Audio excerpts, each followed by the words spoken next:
Good morning. हम लोग course one की यूनिट 3 में की डिस्कस कर रहे थे। कोर्स वन की यूनिट 3 में हम लोगों को वैयक्तिक भिन्नता पढ़नी है। वैयक्तिक भिन्नता से तात्पर्य individual difference, nature, scope, causes of individual differences, influence of individual difference on education और लर्निंग एंड एजुकेशनल इम्प्लीकेशन, ये डिस्कस करना है। इसके डिस्कस में हम लोगों ने इंडिविजुअल डिफरेंस जानते ही हैं, व्यक्ति से व्यक्ति की भिन्नता। कोई भी दो व्यक्ति एक जैसा नहीं होता, कुछ न कुछ उसमें भिन्नता अवश्य होती है। जिस तरह मनुष्य की पांचों उंगलियां आपस में बराबर नहीं होती, उसी तरह मनुष्य भी आपस में बराबर नहीं होते। खान पान, रहन सहन, पहनावा ओढ़ावा, शरीर का आकार, बनावट सभी भिन्नता होती है और इसकी चर्चा हम लोगों ने पिछले कक्षों में कई बार की है और इसको नोट्स के माध्यम से, वीडियो के माध्यम से बहुत बार इसकी चर्चा की है। वैयक्तिक भिन्नता के कारणों की भी चर्चा की है और इसकी प्रकृति और विशेषताओं की। आज फिर से मैं इसकी प्रकृति और विशेषताओं की, नेचर एंड कैरेक्टरिस्टिक की चर्चा करता हूँ। नेचर एंड कैरेक्टरिस्टिक में फर्स्ट, वैयक्तिक भिन्नता सभी जगह पाई जाती है। वैयक्तिक भिन्नताएँ सभी स्थानों पर पाई जाती हैं। कोई भी स्थान ऐसा नहीं है जहाँ वैयक्तिक भिन्नता नहीं पाई जाती है। इसके अतिरिक्त वैयक्तिक भिन्नता कम मात्रा में या अधिक मात्रा में सभी मनुष्यों में पाई जाती है। वैयक्तिक भिन्नता कम या अधिक मात्रा में सभी मनुष्यों में पाई जाती है। पहला हमने का नेचर और कैरेक्टरिस्टिक्स में, पहला वैयक्तिक भिन्नता सभी स्थानों पर पाई जाती है। दूसरा, या कम या अधिक मात्रा में सभी मनुष्यों में पाई जाती है। तीसरा, वैयक्तिक भिन्नता जैसे जैसे व्यक्ति की आयु बढ़ती जाती है, वैयक्तिक भिन्नता भी स्पष्ट होती जाती है। जैसे जैसे व्यक्ति की आयु बढ़ती जाती है, वैयक्तिक भिन्नता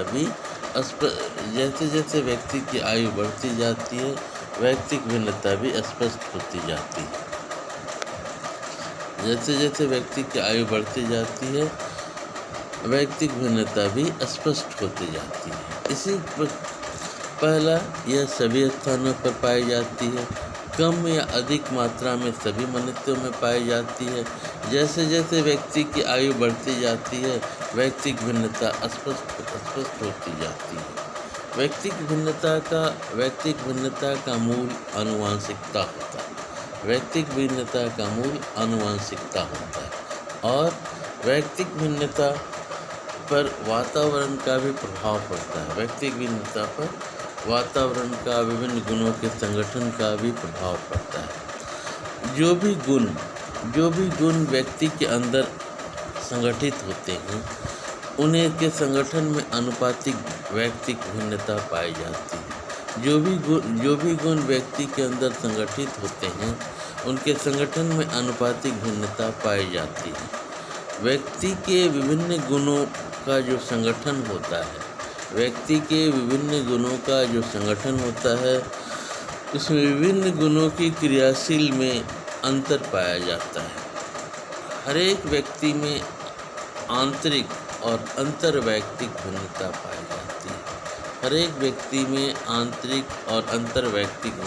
पाई जाती है। जैसे दो संगीतज्ञ हैं, एक गायक है और दूसरा वादक है। एक गायक हो सकता है, जैसे मान लीजिए हर एक व्यक्ति में किसी में आंतरिक होता है और किसी में आंतरिक और अंतर्वैयक्तिक भिन्नता पाई जाती है। आंतरिक भिन्नता और अंतर्वैयक्तिक भिन्नता, सपोज कि दो संगीतज्ञ हैं, तो उसमें एक गायक होता है और एक वादक होते हैं। किसी भी समूह के व्यक्तियों के किसी भी लक्षण का झुकाव, किसी भी समूह के व्यक्तियों के किसी भी लक्षण का झुकाव मध्यमान अर्थात औसत प्राप्तांक होता है। औसत के आधार पर ही निर्भर करते हैं कि उसमें भिन्नता क्या है, क्योंकि हम लोग किसी भी चीज़ का पूर्ण नहीं हो सकता। औसत के आधार पर ही देखते होंगे, जब हम लोग डॉक्टर के पास कोई व्यक्ति जाते हैं तो वो रिपोर्ट तैयार करते हैं और उस रिपोर्ट के आधार पर ही निर्णय होता है कि उसे कौन सा मेडिसिन चलेगा, उसके लाइन ऑफ मेडिसिन क्या होंगे, और इसके आधार पर ही उसकी खोज होती है। अब हम व्यक्तिगत भिन्नता के कारणों की चर्चा करते हैं। व्यक्तिगत भिन्नता के कारणों की बहुत बार हम लोगों ने चर्चा की है, फिर भी एक बार व्यक्तिगत भिन्नता के कारणों की पुनरावृत्ति करा देता हूँ। व्यक्तिगत भिन्नता के पहला कारण, व्यक्तिगत भिन्नता का पहला कारण है आनुवांशिकता, हेरिडिटी। व्यक्तिगत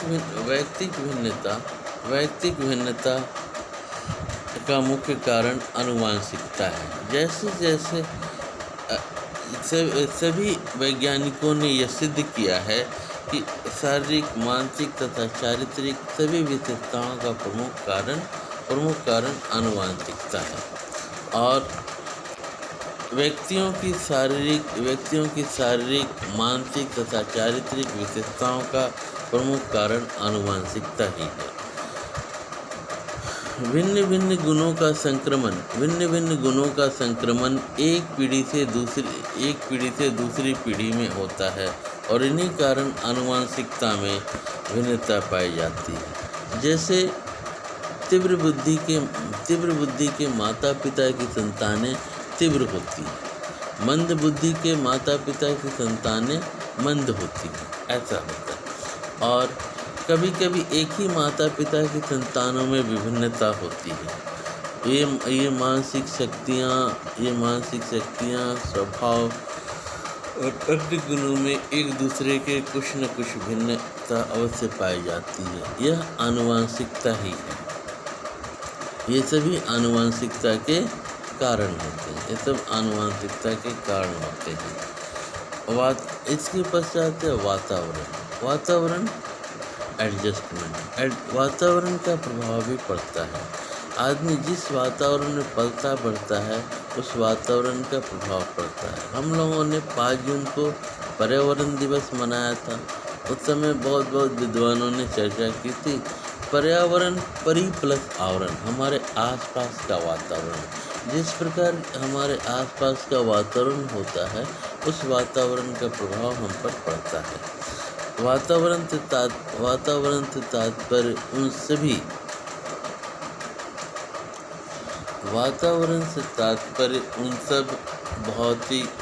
भौतिक, सामाजिक, सांस्कृतिक एवं शैक्षिक परिस्थितियों से है जिनमें बच्चा जन्म लेता है। वातावरण से तात्पर्य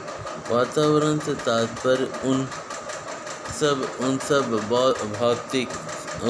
भौतिक, सामाजिक, सांस्कृतिक एवं शैक्षिक परिस्थितियों से है जिसमें बच्चा जन्म लेता है और बड़ा होता है। अतीत के व्यक्ति के व्यक्तित्व के कुछ लक्षणों का विकास इस वातावरण पर ही निर्भर होता है। जैसे स्वर यंत्र आनुवांशिकता से प्राप्त होता है, परंतु इससे भाषा वही बोलना सीखता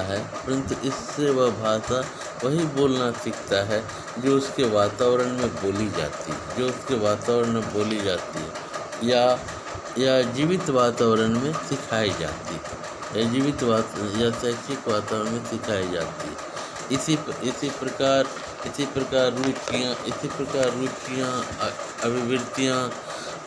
प्रकार रुचियाँ, अभिवृत्तियाँ, आदर्शों तथा एवं मूल्यों का विकास पर भी वातावरण का प्रभाव पड़ता है। शैक्षिक वातावरण में जिस तरह वो सिखाया जाता है, उसी के अनुसार वो व्यवहार करता है। रुचियों, अभिवृत्तियों, आदर्शों एवं मूल्यों का विकास पर भी वातावरण का प्रभाव पड़ता है। अब यह सिद्ध हो चुका है कि मनुष्य की जन्मजात और मानसिक शक्तियों के विकास में वातावरण की बहुत बड़ी भूमिका होती है। जैसे उदाहरणार्थ उत्तम स्वास्थ्य के जीन्स लेकर पैदा होने वाले बच्चे, उत्तम स्वास्थ्य के जीन्स लेकर पैदा होने वाले बच्चों को भी यदि संतुलित आहार, शुद्ध वायु, शुद्ध जल एवं सूर्य का प्रकाश न मिले तो उसका वातावरण कभी उत्पन्न नहीं होता।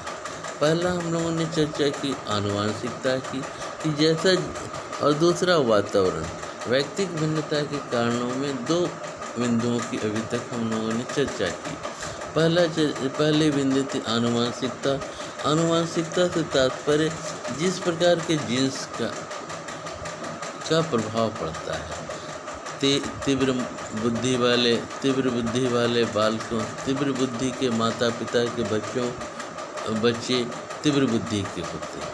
मंद बुद्धि वाले माता पिता के बच्चे मंद बुद्धि के होते हैं। और वातावरण, दूसरा पॉइंट था वातावरण। जिस प्रकार के वातावरण में बच्चों का लालन पालन होता है, शिक्षा दी जाती है, उसका स्पष्ट उन पर प्रभाव पड़ता है। शैक्षिक वातावरण में सिखाया जाता है, इसी प्रकार रुचियों, अभिवृत्तियों, आदर्शों एवं मूल्यों का विकास पर भी वातावरण का प्रभाव पड़ता है। अब यह सिद्ध हो चुका है कि मनुष्य की जन्मजात और मानसिक शक्तियों के विकास में वातावरण की बहुत बड़ी भूमिका होती है। उदाहरणार्थ, उत्तम स्वास्थ्य के जीन्स लेकर पैदा होने वाले बच्चों को भी यदि संतुलित आहार, शुद्ध वायु, शुद्ध जल एवं सूर्य का प्रकाश नहीं मिले तो उसका स्वास्थ्य कभी उत्तम नहीं हो सकता। तीसरा आयु तथा बुद्धि, एज एंड इंटेलिजेंस। आयु के साथ साथ बालक का शारीरिक, मानसिक और संवेगात्मक विकास होता है। इसलिए विभिन्न आयु के बालकों में अंतर पाया जाता है। बुद्धि जन्मजात गुण होने के कारण किसी को प्रतिभाशाली और किसी को मूर्ख बनाकर अंदर की स्पष्ट रेखा खींच देती है। आयु और बुद्धि, एज एंड इंटेलिजेंस। आयु के साथ साथ बालक का शारीरिक, मानसिक और संवेगात्मक विकास होता है। इसलिए विभिन्न आयु के बालकों में अंतर पाया जाता है। बुद्धि जन्मजात गुण होने के कारण किसी को प्रतिभाशाली और किसी को मूर्ख बनाकर अंतर की स्पष्ट रेखा खींच देती है। नेक्स्ट, स्वास्थ्य तात्पर्य हेल्थ। शारीरिक और मानसिक स्वास्थ्य भी व्यक्तिगत भिन्नता का कारण होता है। शारीरिक और मानसिक स्वास्थ्य भी व्यक्तिगत भिन्नता का कारण होता है। शारीरिक और मानसिक रूप से स्वस्थ बालकों में अधिगम के लिए तीव्रता होती है। वे जल्दी सीखते हैं और सीखी हुई वस्तु को एक लंबे समय तक धारित रखते हैं। सीखे हुए ज्ञान का प्रयोग नई परिस्थितियों में करने में सक्षम हो जाते हैं। जो बालक शारीरिक रूप से स्वस्थ नहीं होते, जैसे बीमारी, चोट इत्यादि, या मानसिक दुर्बलताओं के शिकार जैसे चिड़चिड़ापन, कुंठा, तनाव, भग्नाशा आदि से मंद गति से सीखते हैं, ये समायोजन नहीं कर पाते। नेक्स्ट है, अभी पहला व्यक्तिगत भिन्नता के कारणों में हम लोगों ने चर्चा की। पहला आनुवंशिकता, दूसरा वातावरण, तीसरा आयु तथा बुद्धि, चौथा स्वास्थ्य। अगला है जाति, प्रजाति एवं राष्ट्र। Caste, race and nation. व्यक्तिगत भिन्नता के कारणों में जाति, प्रजाति तथा देश का भी प्रमुख स्थान होता है। व्यक्तिगत भिन्नता के कारणों में जाति, प्रजाति तथा देश का भी प्रमुख स्थान होता है। जैसे मान लीजिए, जो क्षत्रिय जाति के व्यक्ति हैं वो युद्ध प्रिय होते हैं, साहसी होते हैं, और वैश्य जाति के व्यक्ति व्यापार में कुशल होते हैं। क्षत्रिय जाति के व्यक्ति युद्धप्रिय, साहसी और वैश्य जाति के व्यक्ति व्यापार में कुशल होते हैं। निग्रो प्रजाति के बालकों से अमेरिकन प्रजाति के बालक अधिक तेज, अधिक बुद्धिमान और कार्यकुशल पाए जाते हैं। उसी प्रकार राष्ट्र के व्यक्तियों में शारीरिक, बौद्धिक, भावात्मक विशेषताएं दूसरे राष्ट्र के व्यक्तियों से भिन्न होती है। इन्हीं व्यक्तिक भिन्नताओं के कारण हम विभिन्न देशों के व्यक्तियों को सरलता से पहचान लेते हैं। नेक्स्ट है परिपक्वता, मैच्योरिटी। परिपक्वता समय के साथ प्रतिवर्ष बालक की शारीरिक एवं मानसिक सामर्थ्य, योग्यता, रुचियों तथा अभिवृत्तियों में अभिवृद्धि कहलाता है। जैसे जन्म, परिपक्वता, मैच्योरिटी। परिपक्वता समय के साथ प्रतिवर्ष बालक की शारीरिक तथा मानसिक सामर्थ्य, योग्यता, रुचियों तथा अभिवृत्तियों में अभिवृद्धि कहलाता है। जैसे जन्म के समय मानव का जो बच्चा होता है, शिशु चल फिर नहीं सकता, किंतु 1 वर्ष के बाद प्रकृति उसे चलने योग्य बना देती है। जन्म के समय मनुष्य का बच्चा चल फिर नहीं सकता, लेकिन 1 वर्ष के बाद प्रकृति उसे चलने लायक बना देती है और 2 वर्ष के भीतर तो वह दौड़ने लगता है। इसी प्रकार शुरू में बच्चा कुछ बोल नहीं पाता, लेकिन मानसिक परिपक्वता के आने के बाद वह कुछ बोल भी ले सकता है और पढ़ लिख भी सकता है। इसी प्रकार कुछ प्राकृतिक तथा कुछ वातावरण संबंधी कारणों से परिपक्वता शीघ्र या देर से आती है। इसके पश्चात है लिंग, सेक्स। लिंग भेद पर किए गए अध्ययन प्रमाणित करते हैं लड़कों की अपेक्षा लड़कियों की हस्तलिपि सुंदर होती है। लड़कियों का शारीरिक और मानसिक विकास भी लड़कों की अपेक्षा जल्दी होता है। लिंग सेक्स पर भी निर्भर करता है। लिंग भेद पर किए गए अध्ययन प्रमाणित करते हैं कि लड़कों की अपेक्षा लड़कियों की हस्तलिपि सुंदर होती है। लड़कियों का शारीरिक और मानसिक विकास लड़कों की अपेक्षा जल्दी होता है। लड़कों का गामक विकास भी तीव्रता से होता है। लड़के और लड़कियों में अलग अलग संवेगों की तीव्रता होती है। इसके पश्चात है शिक्षा और आर्थिक दशा। हम लोगों ने चर्चा की व्यक्तिक भिन्नता के कारणों में पहला आनुवंशिकता, दूसरा वातावरण, तीसरा आयु तथा बुद्धि, चौथा स्वास्थ्य, पांचवा जाति प्रजाति एवं राष्ट्र, छठा परिपक्वता, सातवां लिंग और आठवां है शिक्षा एवं आर्थिक दशा। Causes of individual difference: first heredity, second environment, third age and intelligence, fourth health, fifth caste, race and nation, sixth maturity, seventh sex, eighth education and economical condition. Education and economical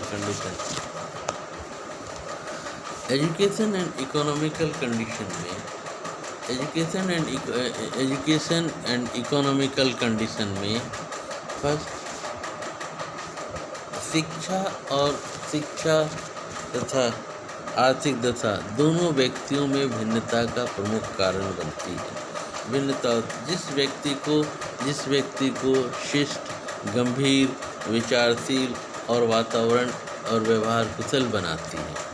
शिक्षा शिक्षा व्यक्ति को शिष्ट, गंभीर, विचारशील तथा और व्यवहार कुशल बनाती है। शिक्षा उसे अशिक्षित व्यक्ति से भिन्न बनाती है। परिवार की आर्थिक स्थिति भी व्यक्ति के शारीरिक, शैक्षिक, सामाजिक, सांस्कृतिक भावात्मक विकास को प्रभावित करती है। इसलिए आर्थिक स्थिति भी व्यक्तिगत भिन्नता का कारण बनाती है। नेक्स्ट है मनोदशा और भावात्मक स्थिरता, टेम्परामेंट एंड इमोशनल स्टेबिलिटी। कुछ व्यक्तियों की मनोस्थिति या मनोभाव सक्रिय और शीघ्रता करने वाले होते हैं, जबकि अन्य व्यक्ति निष्क्रिय और धीमे होते हैं। कुछ मनोविनोदी तथा अन्य क्रोधी स्वभाव के होते हैं। व्यक्ति की भावात्मक स्थिरता शारीरिक, मानसिक और वातावरणीय घटकों से भिन्न भिन्न प्रभावित होते हैं। इसके पश्चात व्यक्तित्व पर्सनैलिटी। व्यक्तित्व मनुष्य के सभी गुणों का कुल योग है। सभी गुण जो होते हैं उसको एक व्यक्ति में निहित डाल दिया जाए, वो व्यक्तित्व हो जाता है, वो पर्सनैलिटी हो जाती है। तो व्यक्तित्व मनुष्य के सभी गुणों का योग होता है। प्रत्येक व्यक्ति से दूसरे व्यक्ति के कुछ शारीरिक, संवेगात्मक और बौद्धिक गुण भिन्न मात्रा में पाए जाते हैं। इन्हीं के बल पर विभिन्न प्रकार के व्यक्तित्व बताए जाते हैं। कुछ द्वंद्वात्मक, कुछ विनम्र, कुछ सामाजिक, कुछ एकांत प्रिय, कुछ ईमानदार, कुछ आलोचनात्मक, कुछ सहानुभूति करने वाले, कुछ स्थूल कार्य वाले, कुछ दुबले पतले पाए जाते हैं। अतः इस प्रकार की भिन्नता व्यक्ति के कारण होती है। जो हम लोगों ने चर्चा की, cause of individual difference, first heredity, second environment, third age and intelligence, fourth health, fifth caste, race and nation, sixth maturity, seventh sex, eighth education and economical condition, ninth temperament and emotional stability, last personality में व्यक्तित्व मनुष्य के सभी गुणों का कुल योग होता है।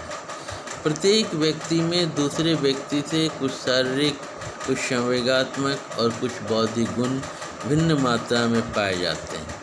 इन्हीं के बल पर भिन्न भिन्न प्रकार के कुछ देखे होंगे, कुछ लोग द्वंद्वात्मक होते हैं, अंदर में ही द्वंद्व होता है, करें ना करें, करें तो होगा या ना होगा, अच्छा होगा नहीं ही करें, ऐसा कुछ द्वंद्व चलते रहता है।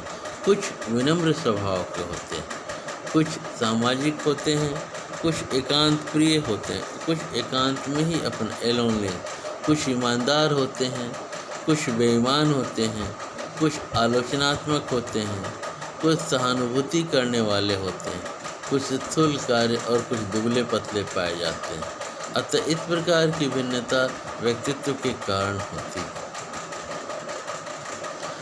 अगला टॉपिक की चर्चा करते हैं। व्यक्तिगत भिन्नता जान गए कि व्यक्तिगत भिन्नता एक व्यक्ति से दूसरे व्यक्ति में व्यक्तिगत भिन्नता होती है। व्यक्तिगत भिन्नता के कारणों की भी चर्चा कर लिया। व्यक्तिगत भिन्नता के कारण है आनुवंशिकता, वातावरण, स्वास्थ्य, आयु तथा बुद्धि, जाति, प्रजाति एवं राष्ट्र, ये जाति, परिपक्वता, लिंग, शिक्षा एवं आर्थिक दशा, मनोदशा और भावात्मक स्थिरता, व्यक्तित्व। व्यक्तिगत भिन्नता के क्षेत्र एरियाज ऑफ इंडिविजुअल डिफरेंसेस। प्राचीन काल में व्यक्तिगत भिन्नता का आधार केवल शारीरिक और मानसिक लक्षण थे। अगला टॉपिक है व्यक्तिगत भिन्नताओं के क्षेत्र एरिया ऑफ इंडिविजुअल डिफरेंसेस। प्राचीन काल में व्यक्तिगत भिन्नता का आधार केवल शारीरिक और मानसिक लक्षण ही था और इसके मापन की कोई विधियाँ नहीं थी, कोई वैज्ञानिक विधियाँ नहीं थी। परंतु वर्तमान में व्यक्ति के अनेक लक्षणों के मापन की वैज्ञानिक विधियों का विकास हुआ है और इन सब के आधार पर व्यक्तिक विभिन्नताओं का पता चल लगता है। मनोवैज्ञानिक कहते हैं कि व्यक्तिक भिन्नता मनुष्य मुख्य रूप से व्यक्तिक भिन्नता मुख्य रूप से शरीर के आकार एवं स्वरूप, शारीरिक कार्यों में गति संबंधी क्षमताओं, बुद्धि, उपलब्धि, ज्ञान, रुचियों, अभिवृत्तियों और व्यक्तित्व के लक्षणों में होती है। प्राचीन काल में व्यक्तिक भिन्नता का आधार केवल शारीरिक और मानसिक लक्षण था और तब इसके मापन की कोई वैज्ञानिक विधियाँ भी नहीं थी। लेकिन वर्तमान में व्यक्तित्व के अनेक लक्षणों के मापन की वैज्ञानिक विधियों का विकास हुआ है और अब इन सब के आधार पर व्यक्तिक भिन्नता का पता लगाया जाता है। मनोवैज्ञानिक कहते हैं कि व्यक्तिक भिन्नता मुख्य रूप से शरीर के आकार एवं स्वरूप, शारीरिक कार्यों में गति संबंधी क्षमताओं, बुद्धि, व्यक्तिक भिन्नता मुख्य रूप से शारीरिक,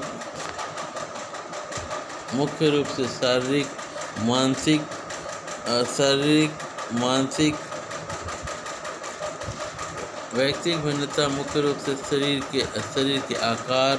के आकार एवं स्वरूप, शारीरिक कार्यों में गति संबंधी क्षमताओं, बुद्धि, उपलब्धि, ज्ञान, रुचियों, अभिवृत्तियों और व्यक्तित्व के लक्षणों में होती है। Measurable differences have been shown to exist in physical size and shape, physiological functions, motor capacities, intelligence, achievement and knowledge, interests, attitudes and personality traits। लेकिन यदि मनोवैज्ञानिक दृष्टि से ही देखें तो व्यक्ति के शारीरिक एवं मानसिक अवधि सभी लक्षण उसके व्यक्तित्व के अंतर्गत आते हैं। तब व्यक्तिक भिन्नता के क्षेत्र में उसके शारीरिक, मानसिक, संवेगात्मक एवं सामाजिक चारों क्षेत्र आने चाहिए और आते ही हैं और इन चारों क्षेत्रों के बारे में अभी हम लोग चर्चा करेंगे। इसमें पहला आता है मानसिक क्षेत्र, पहला आता है शारीरिक क्षेत्र, फिजिकल क्षेत्र। शारीरिक क्षेत्र में दो क्षेत्र आते हैं। पहला आता है शारीरिक भिन्नता,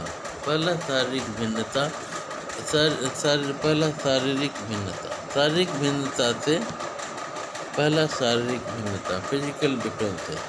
हम देखते हैं कि शारीरिक दृष्टि से कोई दो व्यक्ति एक जैसा नहीं हो सकता। कोई अधिक भार का होता है तो कोई कम भार का होता है, कोई अधिक भार का होता है तो कोई कम भार का होता है। किसी की लंबाई अधिक होती है तो किसी की कम होती है। किसी में शारीरिक क्षमता अधिक होती है तो किसी में कम होती है। किसी की ज्ञानेंद्रियाँ एवं कर्मेंद्रियाँ ठीक प्रकार से कार्य करती हैं तो किसी में दोष मुक्त होती है। हम यह भी देखते हैं कि व्यक्ति की शारीरिक रचना का प्रभाव उसके व्यवहार पर पड़ता है।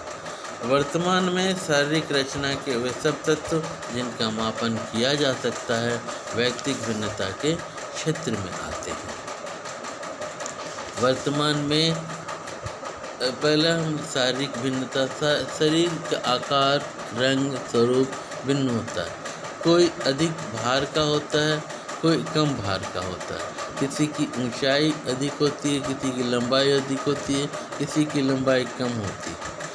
लंबाई के अनुसार वजन नहीं होता या वजन के अनुसार लंबाई नहीं होती। शारीरिक दृष्टि से कोई भी दो व्यक्ति एक जैसा नहीं होता।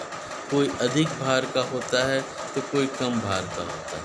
किसी की लंबाई अधिक होती है तो किसी की कम होती है। किसी में शारीरिक क्षमता अधिक होती है तो किसी में कम होती है। किसी की ज्ञानेंद्रियां एवं कर्मेंद्रियां ठीक प्रकार से कार्य करती हैं तो किसी में दोष मुक्त होता है। हम यह भी देखते हैं कि व्यक्ति की शारीरिक रचना का प्रमाण उसके व्यवहार पर पड़ता है। वर्तमान में शारीरिक रचना के वे जिनका मापन किया जा सकता है वे सभी व्यक्तिगत भिन्नता के क्षेत्र में आते हैं। दूसरा है मानसिक गत्यात्मक योग्यता। गत्यात्मक योग्यता मतलब मोटर एबिलिटी डिफरेंस। हम देखते हैं कि एक ही आयु वर्ग के व्यक्ति के गतियों की गतिवाही क्षमता भिन्न भिन्न होती है। हम देखते हैं कि एक ही आयु वर्ग के व्यक्तियों की गतिवाही क्षमता भिन्न भिन्न होती है। कोई व्यक्ति किसी कार्य को शीघ्रता से करता है तो कोई व्यक्ति किसी अन्य कार्य को, जैसे महिलाएं उंगलियों से किए जाने वाले कार्यों सिलाई कढ़ाई को पुरुषों की अपेक्षा शीघ्रता से करती है, और पुरुष हाथ से किए जाने वाले कार्यों को जैसे फावड़ा चलाना, पत्थर खोदना को स्त्रियों की अपेक्षा शीघ्रता से करते हैं। वर्तमान में गतिवाहक क्षमता की व्यक्तिगत भिन्नता के क्षेत्र में आते हैं। तो ये गत्यात्मक योग्यता भिन्नता, मोटर एबिलिटी डिफरेंस की हर के काम करने की गति अलग अलग होती है। सभी व्यक्ति एक गति से कार्य नहीं करते, उनमें आपस में भिन्नता होती है, चाहे वो एक ही आयु वर्ग के क्यों न हो। एक ही आयु वर्ग के व्यक्तियों की गतिवाही क्षमता भिन्न भिन्न होती है। कोई व्यक्ति किसी कार्य को शीघ्रता से करता है और कोई व्यक्ति किसी अन्य कार्य को, जैसे महिलाएं उंगलियों से किए जाने वाले कार्यों सिलाई कढ़ाई पुरुषों की अपेक्षा शीघ्रता से करती है, और पुरुष हाथ से किए जाने वाले कार्यों फावड़ा चलाना, पत्थर खोदना को स्त्रियों की अपेक्षा शीघ्रता से करते हैं। वर्तमान में गतिवाहक क्षमता भी व्यक्तिगत भिन्नता के क्षेत्र में आती है। इसके पश्चात अब दूसरा है मानसिक क्षेत्र। पहला था शारीरिक क्षेत्र, जिसकी चर्चा हम लोगों ने की। शारीरिक क्षेत्र में पहला शारीरिक भिन्नता, दूसरा गत्यात्मक योग्यता भिन्नता। इसके पश्चात अब आता है मानसिक क्षेत्र। मानसिक क्षेत्र व्यक्तिगत भिन्नता का सबसे प्रमुख आधार होता है। मानसिक क्षेत्र व्यक्तिगत भिन्नता का मुख्य आधार होता है। शिक्षा के क्षेत्र में शिक्षार्थियों का वर्गीकरण मुख्य रूप से इसी आधार पर किया जाता है। मानसिक क्षेत्र व्यक्तिगत भिन्नता का सबसे मुख्य आधार होता है।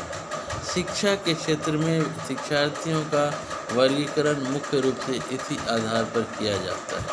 व्यक्तिगत भिन्नता के मानसिक क्षेत्र में निम्नलिखित 4 क्षेत्र आते हैं। पहला बुद्धि भिन्नता, इंटेलिजेंस डिफरेंस। हम देखते हैं कि बुद्धि की दृष्टि से भी व्यक्तियों में भिन्नता होती है।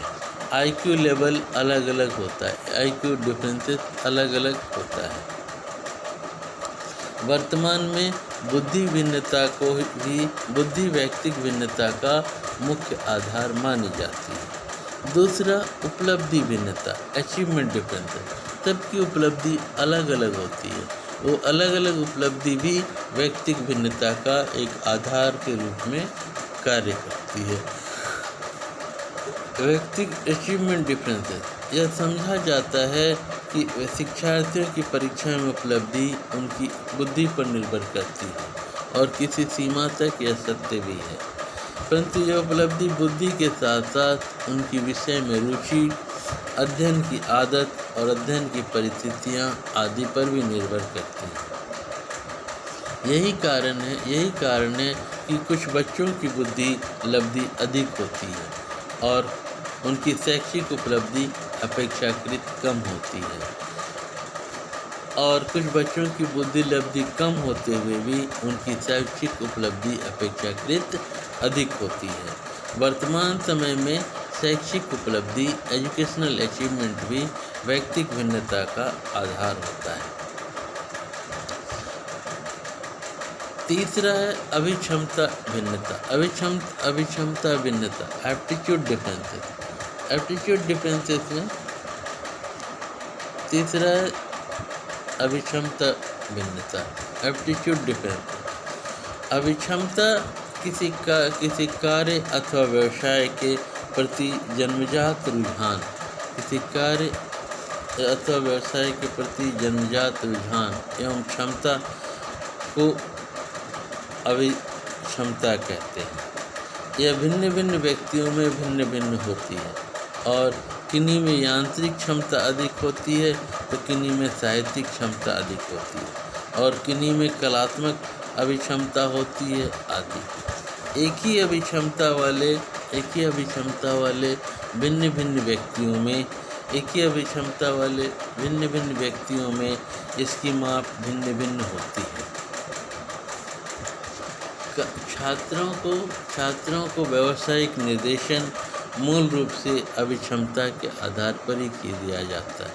छात्रों को व्यावसायिक निर्देशन मूल रूप से अभिक्षमता के आधार पर ही किया जाता है। इसके पश्चात है विशिष्ट योग्यता भिन्नता, स्पेशल एबिलिटीज डिफरेंसेस। अभिक्षमता किसी कार्य के प्रति केवल जन्मजात रुझान एवं शक्ति को प्रकट करती है। विशिष्ट योग्यता एवं शारीरिक योग्यता दोनों का योग होती है। विशिष्ट योग्यता एवं शारीरिक योग्यता दोनों का योग होती है। इन विशिष्ट योग्यताओं के आधार पर व्यक्ति विशेष क्षेत्र में विशेष कीर्तिमान स्थापित करता है। कोई खेल के क्षेत्र में रहता है, कोई साहित्य के क्षेत्र में रहता है, कोई कला के क्षेत्र में रहता है। वर्तमान में विशिष्ट योग्यता को व्यक्तिगत भिन्नता का एक विशेष आधार माना जाता है। ये था मानसिक क्षेत्र, पहला था शारीरिक क्षेत्र, दूसरा था मानसिक क्षेत्र। अब आगे चर्चा करें, आगे है संवेगात्मक क्षेत्र। संवेगात्मक क्षेत्र की हम लोग चर्चा करते हैं। संवेगों का संबंध, संवेग मतलब इमोशंस। संवेग है क्या? इमोशंस, भावना। संवेगों का संबंध शरीर एवं मन दोनों से होता है, पर मनोविज्ञान में इन्हें अलग से देखा और समझा जाता है।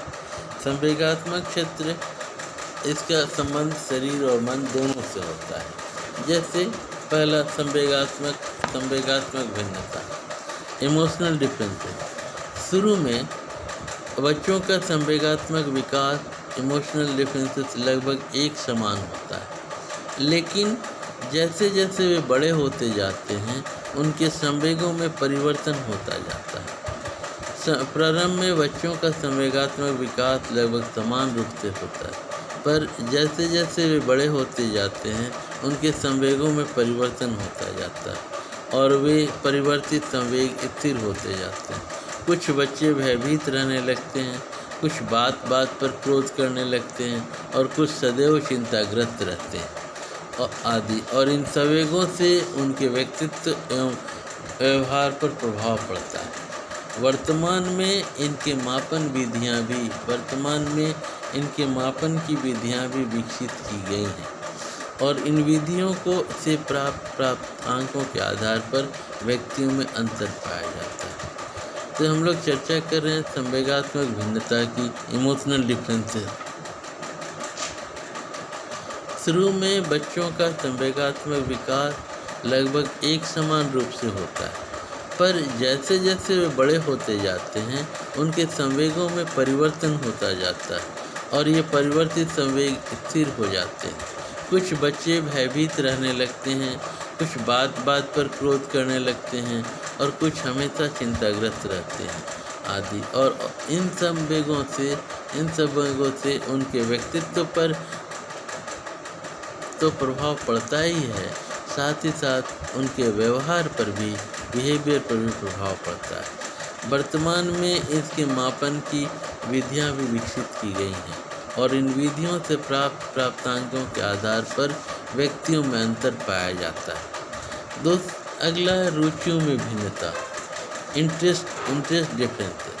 रुचियाँ दो प्रकार की होती हैं, एक जन्मजात रुचि होती है और दूसरी अर्जित की होती है। जन्मजात रुचि जैसे भोजन के प्रति रुचि। रुचियों में भिन्नता, इंटरेस्ट डिफरेंसेस। रुचियाँ दो प्रकार की होती हैं, एक जन्मजात रुचि होती है और दूसरी अर्जित की भी रुचि होती है। जन्मजात रुचि जैसे भोजन के प्रति रुचि एवं खेल के प्रति रुचि, ये सब में समान होती है। लेकिन अर्जित रुचियाँ जैसे विशेष प्रकार के भोजन में रुचि एवं विशेष प्रकार के खेल में रुचि, ये सब में भिन्न होती है। कोई बच्चे गणित के अध्ययन में रुचि लेते हैं तो कोई भाषा के अध्ययन में और कोई किसी अन्य विषय के अध्ययन में अथवा कौशल के प्रशिक्षण में। वर्तमान में विशेषकर शैक्षिक क्षेत्र में रुचियां व्यक्तिगत भिन्नता का मुख्य आधार होती हैं। इसके पश्चात अभिवृत्तियों में भिन्नता, एटीट्यूड डिफरेंसेस।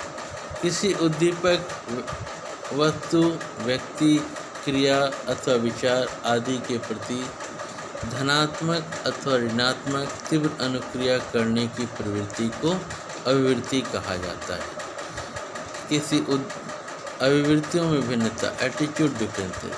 किसी उद्दीपक, व्यक्ति, वस्तु, क्रिया अथवा विचार के प्रति धनात्मक अथवा ऋणात्मक तीव्र अनुक्रिया करने की प्रवृत्ति अभिवृत्ति कही जाती है। अभिवृत्ति जन्मजात न होकर अर्जित होती है। व्यक्ति को जैसा पर्यावरण मिलता है और उसे जैसी शिक्षा मिलती है, उनमें वैसी ही अभिवृत्तियों का विकास होता है। कुछ व्यक्ति स्वकेंद्रित होते हैं, कुछ व्यक्ति अपने आप में ही केंद्रित होते हैं, और तो कुछ समाज में कुछ सेवा की अभिवृत्ति होती है। कुछ व्यक्ति स्वकेंद्रित होते हैं और तो कुछ में समाज सेवा की अभिवृत्ति होती है, तो कुछ में राष्ट्र सेवा की अभिवृत्ति होती है आदि। वर्तमान में अभिवृत्ति मापन की वैज्ञानिक विधियों का विकास हुआ है और ये भी व्यक्तिगत भिन्नता के आधार पर होती है। सामाजिक क्षेत्र में मुख्य रूप से निम्नलिखित क्षेत्र आते हैं। पहला, सामाजिक एवं सांस्कृतिक भिन्नता। व्यक्तियों की सामाजिकता की भावना और उनके सांस्कृतिक लक्षण, ये दोनों तत्व व्यक्ति के व्यवहार को प्रभावित करते हैं, इसलिए इन्हें भी व्यक्तिगत भिन्नता के क्षेत्र में शामिल करते हैं। तो आज जो क्षेत्रों की हम लोगों ने चर्चा किया, पहला था शारीरिक क्षेत्र, दूसरा मानसिक क्षेत्र, तीसरा संवेगात्मक क्षेत्र, first physical area, second mental area, है ना, थर्ड इमोशनल एरिया और फोर्थ सोशल एरिया। सामाजिक क्षेत्र में मुख्य रूप से निम्नलिखित क्षेत्र आते हैं। पहला, सामाजिक एवं सांस्कृतिक भिन्नता, सोशल एंड कल्चरल डिफरेंसेस। व्यक्तियों की सामाजिकता की भावना और उनके सांस्कृतिक लक्षण, ये दोनों तत्व व्यक्ति के व्यवहार को प्रभावित करते हैं, इसलिए इन्हें भी व्यक्तिगत भिन्नता के क्षेत्र में शामिल किया जाता है। वर्तमान में इनके मापन की वैज्ञानिक विधियां भी विकसित की गई हैं और इन विधियों से प्राप्त प्राप्तांकों, स्कोर्स के आधार पर व्यक्तियों में भेद किया जाता है। इसके पश्चात आदर्शों, मूल्यों एवं नैतिकता में भिन्नता, ideas, value and morality differences. प्रत्येक समाज के कुछ आदर्श होते हैं, कुछ मूल्य होते हैं और नैतिक मानदंड होते हैं। प्रत्येक समाज के कुछ आदर्श होते हैं, कुछ मूल्य होते हैं और कुछ नैतिक मानदंड होते हैं। किसी व्यक्ति ने इनमें से किनको और किस मात्रा में स्वीकार किया है, यह भी व्यक्तिगत भिन्नता के क्षेत्र में आते हैं। Ideal, values and morality difference सभी प्रत्येक समाज के कुछ आदर्श होते हैं, कुछ मूल्य होते हैं और नैतिक मानदंड होते हैं। किसी व्यक्ति ने इनमें से किसको और किन को किस मात्रा में स्वीकार किया है, यह भी व्यक्तिगत भिन्नता के क्षेत्र में आता है। आखिर यही तो कुछ मूल तत्व हैं जिनसे व्यक्ति के व्यक्तित्व का निर्माण होता है, उनका व्यवहार निर्देशित होता है। इसके पश्चात है जातीय एवं राष्ट्रीय भिन्नता, रेशियल एंड नेशनल डिफरेंसेस। हम देखते हैं कि एक जाति के व्यक्तियों में कुछ गुण समान होते हैं। एक जाति के व्यक्तियों में उन्हें जाति गुण कहते हैं। देखते होंगे जो ब्राह्मण प्रवृत्ति के व्यक्ति ब्राह्मण जाति के हैं, वो सीधे साधे सरल स्वभाव के होते हैं। उनका काम पूजा पाठ करना, ज्ञान अर्जन करना, ज्ञान अर्जित कर बांटना, ये होता है। जो क्षत्रिय होते हैं, क्षत्रिय जाति के होते हैं, वो युद्ध प्रिय होते हैं, वो साहसी होते हैं। युद्ध उनका प्रिय होता है, साहसी होते हैं। जो वैश्य होते हैं, उनका मुख्य रुचि व्यापार में होता है। और तो हम देखते हैं कि एक ही जाति के व्यक्तियों में कुछ जातीय गुण होते हैं, एक ही जाति कुछ व्यक्तियों में कुछ गुण समान होते हैं और जिन्हें जातीय गुण कहा जाता है। और ये गुण दूसरी जाति के व्यक्तियों से कुछ भिन्न होते हैं और ये गुण उनके व्यक्तित्व एवं व्यवहार में भिन्नता लाते हैं। इसी प्रकार भिन्न भिन्न राष्ट्र के व्यक्तियों में राष्ट्र के आधार पर भी कुछ न कुछ भिन्नता होती है। इसी प्रकार भिन्न भिन्न राष्ट्र के व्यक्तियों में राष्ट्र के आधार पर कुछ न कुछ भिन्नता होती है। भिन्न भिन्न धर्मों को मानने वाले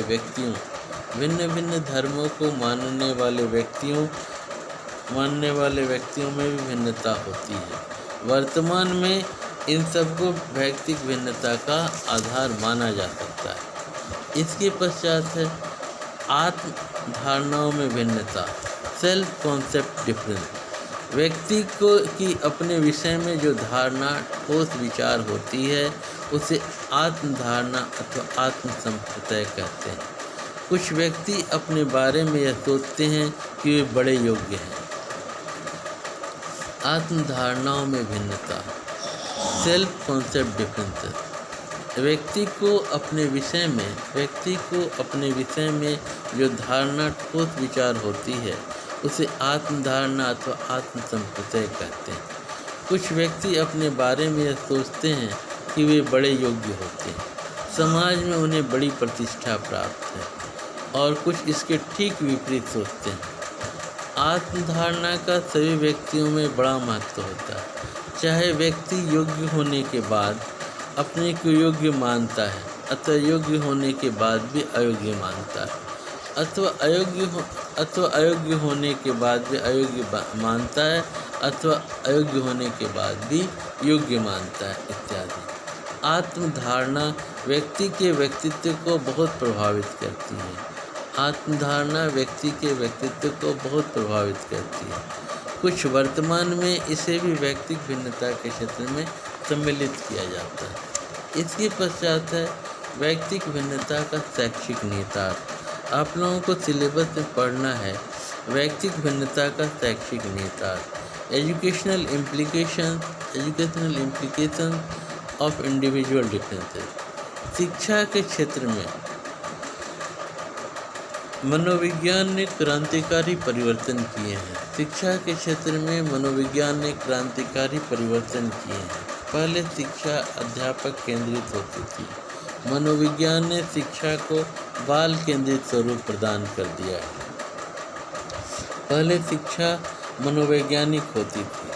शिक्षा के क्षेत्र में मनोविज्ञान ने क्रांतिकारी परिवर्तन किया है।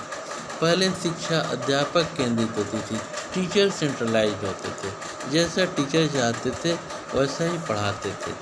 लेकिन बाद में ये शिक्षा व्यवस्था बाल केंद्रित हो गई। बालक को सेंट्रल बनाकर, स्टूडेंट को सेंट्रल बनाकर किया गया। इतना ही नहीं, व्यक्तिक भिन्नता के अध्ययन में शिक्षा को पूर्ण रूप से बाल केंद्रित बनाने का प्रयास शुरू हो गया। वर्तमान में शिक्षा के क्षेत्र में व्यक्तिगत भिन्नता का महत्व बढ़ गया है। शिक्षा के लगभग प्रत्येक क्षेत्र में व्यक्तिगत भिन्नता की उपयोगिता सिद्ध हो रही है। व्यक्तिगत भिन्नता में जो एजुकेशनल इम्प्लीकेशन है, जो शैक्षिक निहितार्थ हैं, वो कुछ निम्नलिखित हैं। पहला, कक्षा का सीमित आकार, साइज ऑफ द क्लास। यदि व्यक्तिक भिन्नता के आधार पर विद्यार्थियों को निम्न, औसत और उच्च 3 स्वरूप समूहों में होमोजेनियस ग्रुप में बांट दिया जाए तो, और यदि उन्हें एक ही साथ एक ही कक्षा में पढ़ाया सिखाया जाता है तो भी कक्षा का आकार सीमित होना चाहिए। उस स्थिति में अध्यापक उसकी व्यक्तिक भिन्नता के आधार पर व्यक्तिगत रूप से सहायता कर सकते हैं।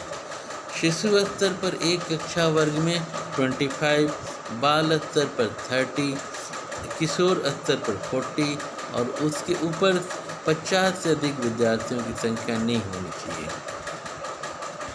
तो ये हुआ कक्षा का सीमित आकार, साइज ऑफ द क्लास। यदि व्यक्तिक भिन्नता के आधार पर विद्यार्थियों को निम्न, औसत और उच्च 3 अगर समूहों में बांटा जाए और उन्हें एक ही साथ एक ही कक्षा में पढ़ाया सिखाया जाए तो भी कक्षा का आकार सीमित होना चाहिए। कक्षा का आकार सीमित होना चाहिए। उस स्थिति में अध्यापक उसकी व्यक्तिक भिन्नता के आधार पर व्यक्तिगत रूप से सहायता कर सकता है। शिशु स्तर पर एक कक्षा वर्ग में 25, बाल स्तर पर 30, किशोर स्तर पर 40 और इसके ऊपर 50 से अधिक विद्यार्थियों की संख्या नहीं होनी चाहिए। दूसरा, शिक्षा के उद्देश्य निर्धारण में in the formation of the AIIMS of education. वर्तमान में किसी भी स्तर की शिक्षा का उद्देश्य उस स्तर के औसत विद्यार्थियों की दृष्टि से निर्धारित किए जाते हैं और उन आदर्शों और उच्च आदर्शों के स्थान पर यथार्थ के धरातल निश्चित किए जाते हैं कि यथार्थ में क्या है, वास्तविकता में क्या है। तो शिक्षा के उद्देश्य निर्धारण में in the formation of the AIIMS of education. वर्तमान में किसी भी स्तर की शिक्षा का उद्देश्य उस स्तर के औसत विद्यार्थियों की दृष्टि से निर्धारित किए जाते हैं और उच्च आदर्शों के स्थान पर यथार्थ में जो धरातल में होता है उस पर निश्चित किए जाते हैं। इसके पश्चात है पाठ्यक्रम के निर्माण में in the development of curriculum. बालकों की रुचियों, अभिवृत्तियों, योग्यताओं तथा आकांक्षा के स्तर में अंतर होता है। बालकों की रुचियों, अभिवृत्तियों, योग्यताओं और आकांक्षा स्तर में अंतर होता है। कुछ बालक गणित एवं विज्ञान में अधिक रुचि रखते हैं तो कुछ कला, संगीत एवं साहित्य में अधिक रुचि रखते हैं। अतः सभी बालकों के लिए एक जैसा पाठ्यक्रम उचित नहीं है। इसलिए पाठ्यक्रम में लचीलापन और विभिन्नता होती है। इसके पश्चात विद्यार्थियों का वर्गीकरण, क्लासिफिकेशन ऑफ द स्टूडेंट। कक्षा में विद्यार्थियों का वर्गीकरण शारीरिक और मानसिक योग्यताओं के आधार पर किया जाना चाहिए। कक्षा में विद्यार्थियों का वर्गीकरण शारीरिक और मानसिक योग्यताओं के आधार पर किया जाना चाहिए। एक जैसी मानसिक योग्यता वाले बालकों को एक ही पद्धति से सिखाया जाता है। एक जैसी शारीरिक और मानसिक योग्यता के आधार पर भी प्रतिस्पर्धा किया जा सकता है, कंपटीशन लाया जा सकता है।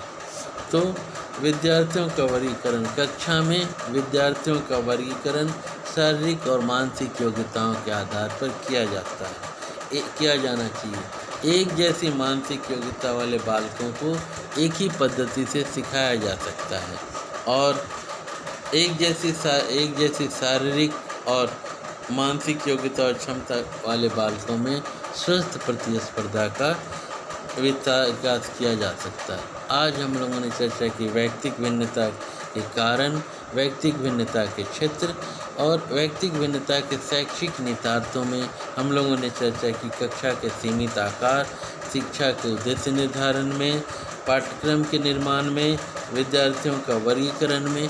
इससे आगे की चर्चा शिक्षण विधियाँ, व्यक्तिगत शिक्षण, गृह कार्य, इसकी चर्चा हम लोग अगली कक्षा में करेंगे। धन्यवाद। Have a nice day.